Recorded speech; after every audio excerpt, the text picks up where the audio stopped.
Welcome, gentlemen. So I was watching Rationality Rules on Molyneux Hume's Disaster. And this is the third video, I believe, of Rationality Rules, or Stefan Wilford, or Walford, however you say his name, responding to Stefan Molyneux on universally preferred behavior. Now, before I get into this video, I just want to explain, I've not read Stefan Molyneux's book on universal preferred behavior. Beer kills enough brain cells for me. I don't need to read that. However, I left a comment. Rationality Rules' latest video. Universally preferred behavior is filled with fallacies or lies, like everything from Molyneux. I think he looks for a state of nature or safety. You know, if you think about his defooing and a lot of other things that he does, period. Stefan is conflicting all goals with truth, aka goals equal truth. When it comes to the topic of political truth or personal truth, it's a level of self-delusion that is dangerous. This is why this nigga be crazy as fuck. This is circular logic. You have to draw out the conclusion, and his epistemology, the premises alone, is close to being a red herring. Psychological delusion is far deeper than just an argument. It is a whole thought process.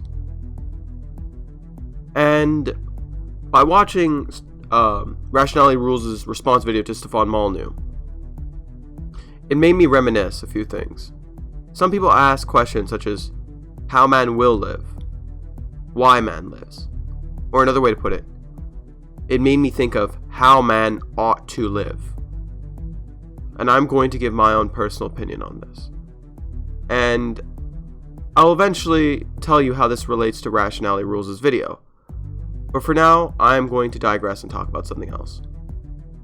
When people often ask you questions kind of more related to how man ought to live, how you ought to live, a lot of questions you might receive are probably going to be referred to a job title or how you spend your personal time and personal goals. And this is quite often when you're young. What do you want to be? Generally a job title. You know, whether it comes to, especially when you're young. You know, these questions are generally referred to when you're young. You know, your teens, your early 20s, I don't know. Or, what are you going to do with your life? And this could be a job title, this could be your time that you spend. You know, this could be a question that's being asked to you in your 30s, your 40s, or your 20s, or your teenage years. Or you might hear questions like, are you a real man yet? Be a real man like me. And the person who's often giving this doesn't really describe what a man is, but prescribes you something. And they often can't even really differentiate the difference between their prescriptions and descriptions sometimes, like away from inflating their ego. Generally, their whole idea of what a man is supposed to be, or what you're supposed to be, is something just to inflate themselves. Some other things that you might be asked when you're young, especially, is, what degree do you want? You know, what bachelor degree do you want? What is your plan? What is your future plan? Do you have any plans? And depending on if you're around someone who's, let's say, more capitalist, or someone who's just more greedy, they might say making money is important, yada yada yada, your friends won't be there for you when the shit hits a fan. When in reality, your friends are going to care a lot more than money is, because money will never cry for you. Or, it's not important, money's not important, yada yada yada. You know, commie socialism. I'm just memeing there. And I'm not sure if you quite noticed this, but if you've ever ran into people that have asked you questions like this in a very similar manner, a reoccurring theme is, it's a matter of somebody conflating truth with goals. Kind of like what I was talking about with Rationality Rules' video responding to Stefan Molyneux. When somebody conflates goals with truth, whatever that individual's personal truth is, becomes reality. This is circular logic, and I've noticed a lot of this stems from lack of intellectual reflection or lack of emotional desires being met. This is why it's important to actually intellectually reflect on yourself, as well as to go down into your own heart and really figure out the truth of why you feel, and if it's actually cognitively affecting your critical thinking skills. Most individuals have not thought why they as individuals think this way. This way is because it's this way. It's constant question begging. And I don't think people realize how much we question beg when we're actually trying to figure out ourselves or figure out a plan or just think to ourselves how human ought to live. Often, it's not even a question that sometimes people ask you. Sometimes they already have an answer. They're just leading up to it. So someone might ask you something, and then somewhere in the middle of a conversation, they'll prescribe you something such as, "Oh, what are you going to do with your life?" "Well, I really think you should go to university and become a doctor. I think that's a really good plan." And you might tell your mom or dad, okay, leave me alone. Now, this is something that would be really relatable to a young teenager or something. However, why do people tell you this? And yeah, don't get me wrong, they want you to make a successful living, they want you to make a lot of money. Or another way of putting it, if you listen to somebody who sees truth as goals, and if they see their personal truth as the only truth, then whatever has worked for them, or whatever they believe ought to have worked for them, or ought to have worked for whatever, then they're giving you what they believe to be objective advice for a subjective problem, when in reality, their objective advice is subjective. So basically, somebody who can't imagine anything beyond themselves giving you advice that most likely worked for them. When people give you advice in life, they're not always trying to sell you their personal truth. This is just general statements from my experience and other people that I have known. So once again, results may vary depending on person to person.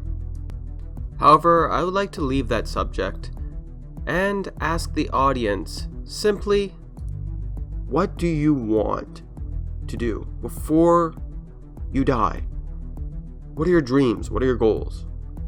What would you like to accomplish? What do you want to do with your time on this planet? How is this relevant to rationality rules? Well, simple. If I had to take a guess what Stefan Molyneux is talking about, like I said, never read Universally Preferred Behavior, I would take a guess how man ought to live is something that universally preferred behavior is trying to answer. And if not, why man lives the way he lives, and how we live, and everything else centered around that. I am talking about, if you wish to live a fulfilled life, you ought to figure out what it is you want, what you desire from your life. Only if you wish. This is not universal, this is subjective, and it's my advice. Because if you don't know what you desire, you might end up chasing the exact opposite thing that you actually really wanted in the first place. If you can figure out your own personal desires, what you want, what you need, and the idea of the character who you want to be, the personality, if you wish to be someone who's honorable, if you wish to be somebody who's loving and joyful, who's not bitter, cold, and cruel, is that the character you wish to be? Then you can figure out your description, your prescription for yourself.